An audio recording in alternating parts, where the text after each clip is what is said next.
All right, well, here is my 2024 Tesla Model 3 Long Range. And in this video, I'm going to be talking about some of the things that I do not like about this car. And also, if you do want to see a full review on this, and I've also touched on things that I love, and also I made an accessory video on this car, be sure to check that out on the channel, and I'll also link it down in the description below. And I mean, this is just like any other car. There's always things that you love and some things that you might just not like about the vehicle. No car is perfect, but definitely all of the good stuff about this does outweigh the bad things. And also, if you guys are new here, my name is Jason and I do reviews on vehicles just like this. I also talk about the good and bad, and this is my personal car, and I do want to share my ownership experience as I am a first-time full EV owner and a first-time Tesla owner. So if you guys enjoy videos like this or just car reviews in general here in Canada, be sure to like the video and also subscribe to the channel. Okay, so since I'm outside, there's only two main things on the exterior that I kind of dislike on this vehicle. First one being is the frunk, and let me show you what I mean. And if you go into the vehicle here,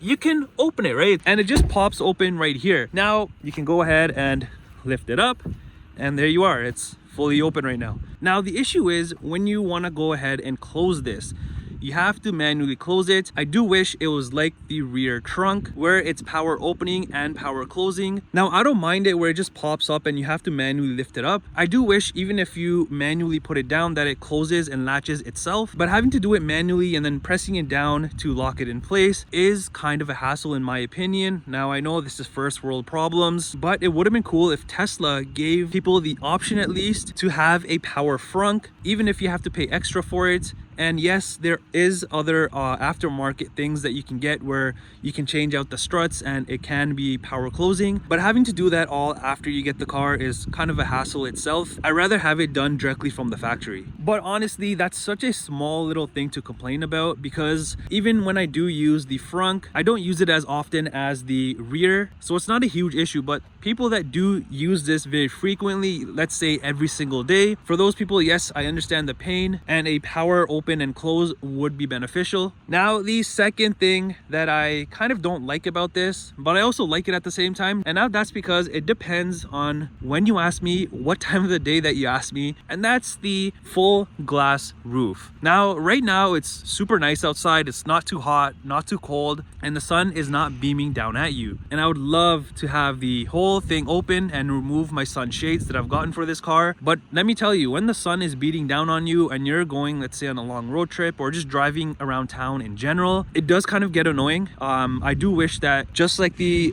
front trunk here, that they gave us an option even for this, whether it be the power sunshade or just a sunshade in general where it just comes with the vehicle. Yes, you can buy it directly from Tesla as well, but it would have been nice to have some sort of thing that comes with the vehicle that you don't have to pay for, because every other car that has a full glass roof, even a full panel, even that small, just a power sunroof in the front, you do get the sliding portion like the sunshade, which does cover it. So I do wish that they did something similar with the Teslas. But again, just like the front trunk, it's just something very, very small to complain about. Obviously that alone will not make me not buy another Tesla or sell this vehicle because of the sun or the power frunk. These are just my personal things that I've kind of noticed having the vehicle for a couple of months. Now the next two things are inside. So let me show you the first thing inside.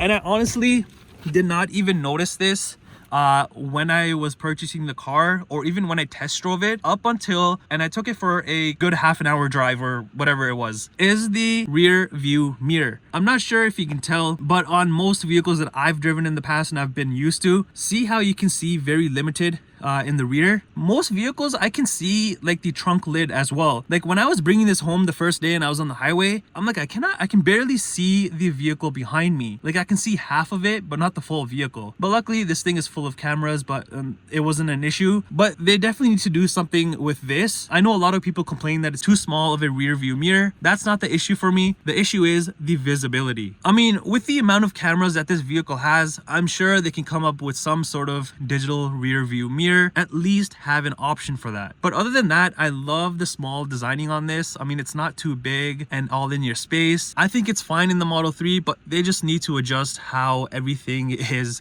seen in the rear view mirror, because just seeing that on top of that headrest is not enough. All right, the last thing that I started noticing about this vehicle. Now, let me backtrack for a second. When I bought the vehicle, there's always been something that I've noticed that I had to get fixed. Now, those things are very, very small because obviously it's still under warranty and they went ahead and fixed it. I have no issues with that. Now, here's the thing. Obviously, my driver's seat gets used the most. I'm not sure if the camera is picking it up, but you see like these circles here, all there, and especially right here. I'm not sure if the seats are supposed to be like this because these are brand new seats, even for the Model 3 compared to the previous generation. But I've noticed this in probably like the last month or so, because before that, the seats were perfect. See how this one is? There's no circles or anything. However, during the day, you can tell a little bit better. It's a little bit darker now, but I'm starting to see it on this seat as well, but definitely on this side. Now, if someone in the comments can tell me why this is, I'm not sure exactly why, because the last time I seen stuff like this on a seat, that seat had massage seats. So could Tesla be hinting at something in the future? Who knows? And also another thing that I've started to notice on this, and this is all tied to the seat, is the bolsters here. So I'll show you on the passenger side in a second, but you see here how I can just press it in like this. This was not like this before. Even on this side, I can press it in. I feel like, and again, I'll show you on that side, this should not happen. There shouldn't be a little bit of a gap which you can press down like this, because if you go into the passenger side now, let me show you what I mean.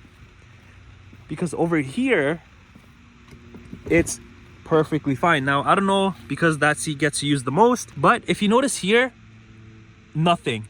I'm pressing it, nothing. Over there, you could feel it. On this one, I'm starting to see it a little bit right here. Can someone tell me in the comments, is this normal? Because to me, this is not normal. Like, see what I mean? You don't see any of the circles here, like I was showing you over there. So, I don't know. Could this be an issue with the new seats that they've put in these? Time will tell.